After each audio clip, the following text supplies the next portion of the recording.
आते ही Donald Trump ने दो ऐसे ऐलान किए जिसके बाद पाकिस्तान का दाना पानी बंद होने वाला है, जबकि वहीं भारत में जश्न शुरू हो जाएगा। डोनाल्ड ट्रंप ने दो व्यक्ति को ऐसे पोस्ट पर बैठा दिया जो पाकिस्तान को जिंदा चबा सकते हैं और इसी कारण पूरे पाकिस्तान में अफरा तफरी का माहौल है। डोनाल्ड ट्रंप के नए प्रशासन में मार्को रूबियो अमेरिका के विदेश मंत्री बनाए गए हैं, जिनका इतिहास सुनकर पाकिस्तान कांप रहा है। इन्होंने पाकिस्तान को कई गंभीर चोट दिए थे और अब फिर से वापस आ गए हैं। लेकिन इतना ही नहीं, ट्रंप ने पाकिस्तान पर एक और जोरदार वार किया है और माइक वोल्ट्स को राष्ट्रीय सुरक्षा सलाहकार बनाने का फैसला किया, जो पाकिस्तान के लिए सिरदर्द बन गया है। ये दोनों मिलकर पाकिस्तान की हालत खराब करने वाले हैं और भारत के लिए खुशखबरियों का दरवाजा खुल जाएगा। कश्मीर में आतंकी हमले कम हो जाएंगे। आइए सबसे पहले जान लेते हैं अमेरिका के नए विदेश मंत्री पाकिस्तान के लिए कितने खतरनाक होने वाले हैं। मार्को रूबियो, जो अब अमेरिका के नए विदेश मंत्री बनने जा रहे हैं, पहले भी पाकिस्तान पर सख्त टिप्पणियां कर चुके हैं। वो खुले तौर पर पाकिस्तान के आतंकवाद को बढ़ावा देने की नीतियों की आलोचना करते रहे। उन्होंने 2021 में अमेरिकी सीनेट में पाकिस्तान को दी जाने वाली मदद पर रोक लगाने की बात की थी, ये कहते हुए कि पाकिस्तान आतंकियों को पनाह देता है। उन्होंने FATF यानी फाइनेंशियल एक्शन टास्क फोर्स में पाकिस्तान को ग्रे लिस्ट में रखने का समर्थन किया था और उसे ब्लैकलिस्ट करने की भी वकालत की थी। रूबियो ने भारत के साथ रिश्तों को मजबूत करने पर जोर दिया। वो भारत को एक आधुनिक लोकतंत्र और वैश्विक शक्ति के रूप में देखते हैं। उन्होंने भारत अमेरिका रक्षा सहयोग और व्यापार बढ़ाने के पक्ष में कई बयान दिए हैं।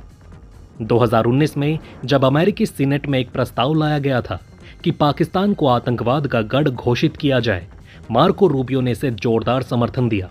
इस दौरान पाकिस्तान के राजनेता और एक्सपर्ट अमेरिका के इस रुख से हैरान और परेशान थे। रूबियो ने तब कहा था, हम अमेरिका के टैक्स पेयर्स के पैसे से आतंकियों को पालने का काम नहीं करेंगे। यही वजह है कि जब उनका नाम विदेश मंत्री के रूप में सामने आया तो इस्लामाबाद में खलबली मच गई। तो अब आप समझ सकते हैं कि अमेरिका का ये नया विदेश मंत्री कैसे पाकिस्तान की हेकड़ी निकाल सकता है। लेकिन अब आइए अमेरिका के नए राष्ट्रीय सुरक्षा सलाहकार के बारे में जान लेते हैं, जिनके नाम से ही पाकिस्तान में आतंकवादी कांप जाते हैं। अब बात करते हैं माइक वोल्ट्स की, जो राष्ट्रीय सुरक्षा सलाहकार बनने जा रहे हैं। वो अमेरिकी सेना के पूर्व अधिकारी हैं और भारत के लिए हमेशा सकारात्मक रुख रखते हैं। वोल्ट्स ने अफगानिस्तान से अमेरिकी सेना की वापसी के दौरान कहा था कि पाकिस्तान ने आतंकियों को सेफ हेवन दिया है और अमेरिका को इससे निपटना होगा। उन्होंने ये भी कहा था कि पाकिस्तान दोगली नीति अपनाता है, एक तरफ अमेरिका से मदद लेता है और दूसरी तरफ आतंकियों का समर्थन करता है। वोल्ट्स ने खुले तौर पर कहा कि भारत और अमेरिका को मिलकर चीन और आतंकवाद से निपटना चाहिए। वो भारत को इंडो पैसिफिक क्षेत्र में एक मजबूत साझेदार मानते हैं।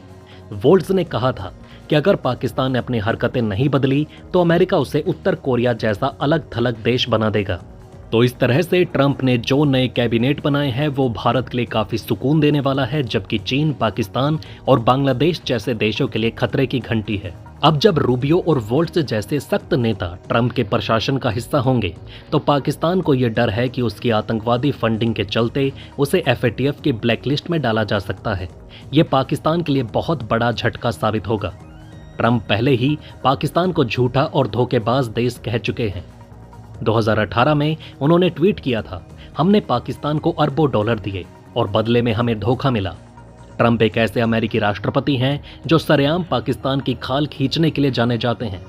अब देखो भाई, पाकिस्तान की हालत वैसे ही खराब है, उनकी अर्थव्यवस्था ICU में है, डॉलर का अकाल पड़ा है और ऊपर से ये ट्रंप, रूबियो और वोल्ट्स जैसे लोग, मतलब पाकिस्तान को अब नींद में भी ये तीनों दिखाई देंगे।